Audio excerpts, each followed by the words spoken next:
And this.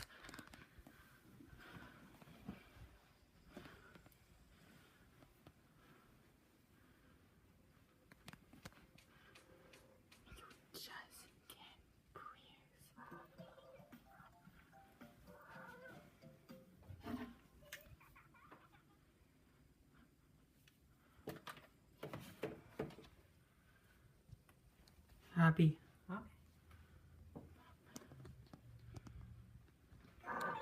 For the first time ever on DVD and video.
The world's worst bird after all. I think I'm just better at being a bat.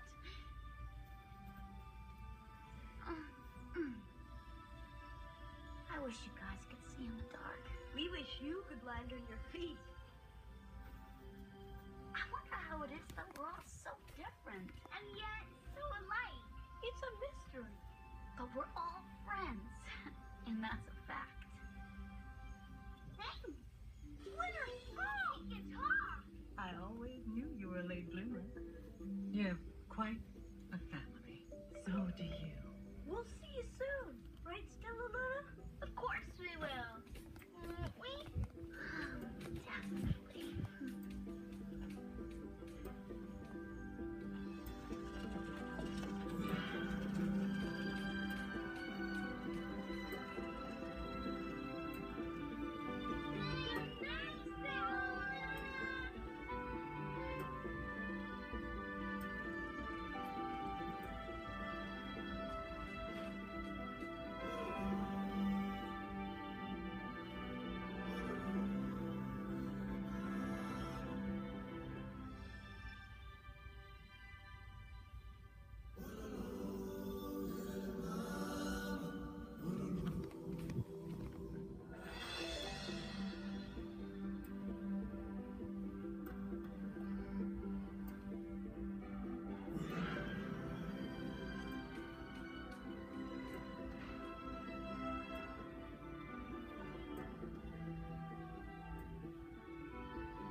when the sun goes down and the day comes to an end, not everyone goes to bed like you. For nighttime is the time when many animals get up and play, especially bats.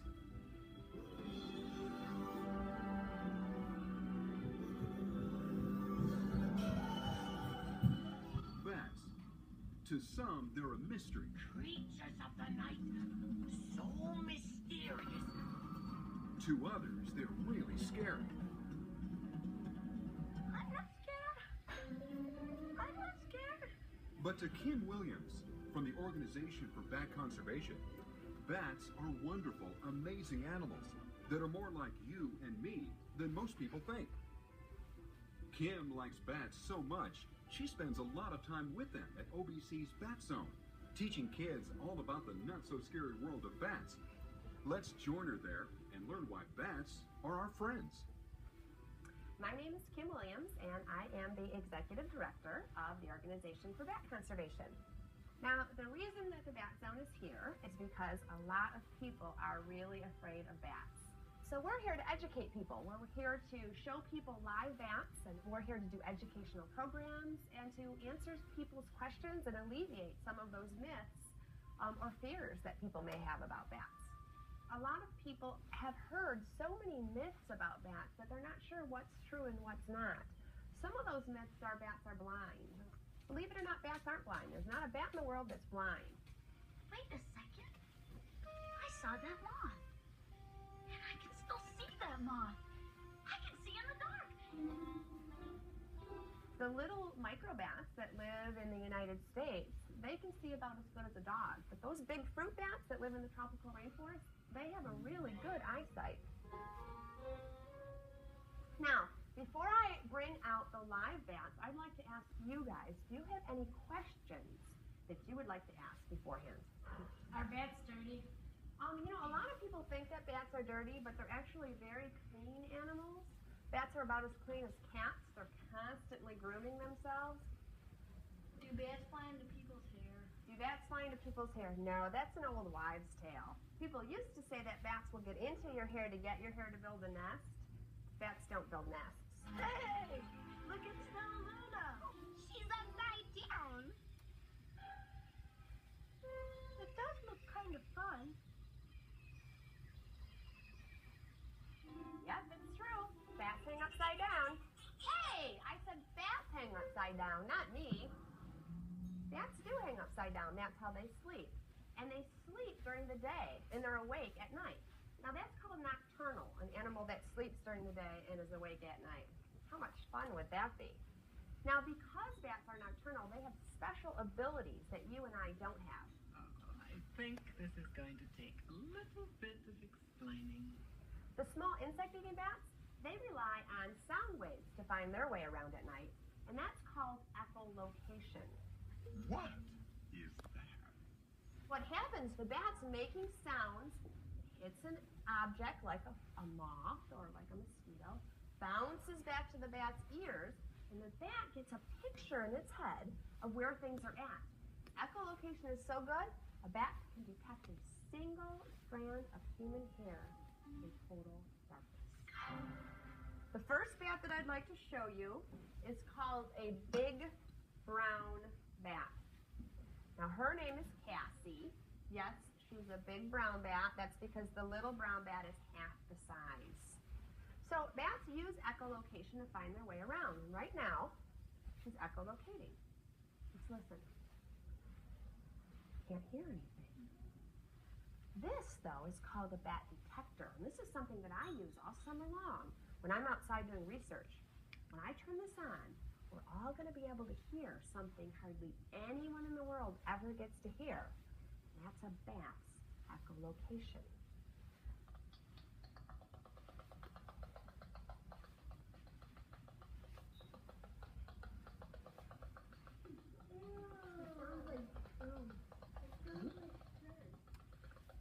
I think it sounds like popcorn. So let me turn it off. Cassie's still doing it. We just can't hear it. Let's try to keep it simple, shall we? Okay, let's keep it simple. Let's go back to the basics. In the United States, there are 45 kinds of bats. And all of these bats are microbats. Micro is a word that means small. So all microbats found in the United States are small bats. Now people ask me, Kim, what are bats going to do for me if I give them a place to live? And I say, bats eat tons and tons of mosquitoes. As a matter of fact, one bat can eat over 1,000 mosquitoes every single hour in our backyards. They eat up to their full body weight in insects every single night. That would be like one of you kids eating probably about 20 large pizzas. Is that pretty good? Let's give a round of applause to the bats for eating all those mosquitoes. Nobody likes all those bug bites. You get to stay up all night, eat messy food, and hang upside down all you want. It's cool being a bat. Bats are really important to people. They do some really beneficial things that I think a lot of people don't think of. For example, there are 3 species of bats in the United States and hundreds of species that are found in the tropical rainforest around the world that pollinate flowers. Because of bats that pollinate flowers, they give us a lot of foods that we enjoy. For example, if you like things like avocados or peaches or mangoes or even chocolate, you can thank a bat because they end up pollinating the plants that give us those types of foods. What kind of flowers do bats like best? What kind of flowers do bats like best? That's a great question.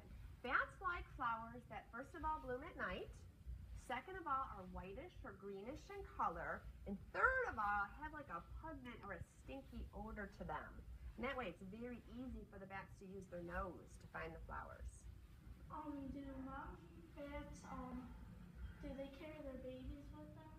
Do mom bats carry their babies with them? That's a great question. Depends on the kind of bat.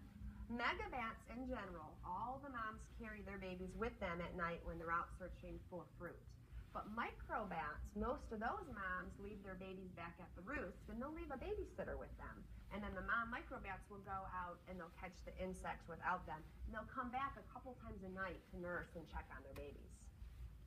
Do bats fly south in the winter? Some bats fly south in the winter, yeah. Some bats fly north in the winter, and some bats just hang out where they're at. Depends on the bat. There is a kind of bat that's not found in the United States. It's actually found down in South America. What's the name of the bat that everyone's kind of afraid of? Vampire bat? Yes, the vampire bat. All vampire bats live in Central and South America.